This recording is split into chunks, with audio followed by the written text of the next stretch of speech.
Assalamualaikum Assalamualaikum warahmatullahi warahmatullahi wabarakatuh. wabarakatuh. Ini dari kelompok 7 ingin Ingin mempresentasikan mempresentasikan tentang Tentang pengambilan keputusan pengambilan dalam keputusan dalam dalam menangani konflik pada internal komunitas pada sosial. komunitas komunitas sosial. sosial. Ya, Perkenalkan, nama saya Alsafan dari Ramadan dengan NIM saya 64250795. Perkenalkan, nama saya Cut Desi dengan NIM 64251162. perkenalkan nama saya Syabrina Raisya Kumala Dewa dengan NIM 64251326. Saya akan membacakan latar belakang. Komunitas sosial merupakan wadah bagi individu-individu dengan kepentingan, tujuan, atau nilai-nilai yang sama untuk bekerja sama dalam mencapai kesejahteraan bersama. Dalam proses berinteraksi, setiap anggota komunitas membawa latar belakang, pengalaman, dan pandangan yang beragam. Keberagaman tersebut dapat menjadi kekuatan yang memperkaya komunitas, namun juga berpotensi menimbulkan konflik internal apabila tidak dikelola dengan baik. Oke, di sini saya akan menjelaskan mengenai tinjauan pustaka. Yang pertama di sini ada pendahuluan dan ruang lingkup literatur.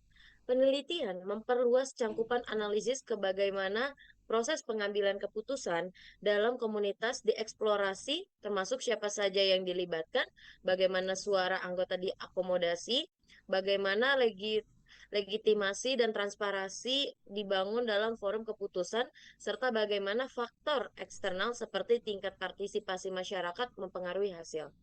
Yang kedua di sini kerangka teoritas. Kerangka teoritas menegaskan bahwa efektivitas pengambilan keputusan kolektif sangat bergantung pada sejauh mana proses tersebut mampu melibatkan seluruh anggota serta inklusif dan transparan, karena partisipasi aktif menjadi kunci keberhasilan dalam meredam konflik internal. Yang ketiga, di sini ada model dan metode pengambilan keputusan dalam menangani konflik. Penelitian ini mengadopsi kerangka model pengambilan keputusan multifaset untuk menanggulangi konflik internal. Pertama, model-model berbasis tiga pilihan dan teori keputusan memungkinkan penanganan ketidakpastian dan penjadwalan keputusan yang lebih adaptif. Yang keempat, yang terakhir, di sini ada faktor penentu keberhasilan pengambilan keputusan pada konflik internal. Kemungkinan dan kemampuan komunikasi lintas budaya, keterbukaan dalam dialog, serta kehadiran mediator yang netral menjadi komponen utama dalam membangun kepercayaan antar pihak yang berkonflik. Bahasan gambaran umum komunitas sosial. Komunitas sosial yang menjadi objek penelitian ini bergerak dalam bidang kemasyarakatan dengan fokus memperkuat solidaritas antara warga melalui kegiatan seperti kerja bakti, edukasi lingkungan, dan penggalangan bantuan. Anggotanya terdiri dari pelajar, mahasiswa, dan pekerja muda yang terorganisasi dalam struktur sederhana dengan ketua, sekretaris, bendahara, serta divisi pelaksana. Dalam pelaksanaan kegiatan, komunitas ini sering menghadapi perbedaan pendapat, terutama dalam pembagian tugas, penentuan prioritas kegiatan, dan pengelolaan dana. Perbedaan pandangan tersebut seringkali menjadi sumber konflik internal yang dapat mempengaruhi stabilitas dan semangat kolektif anggota. Bentuk dan penyebab konflik internal.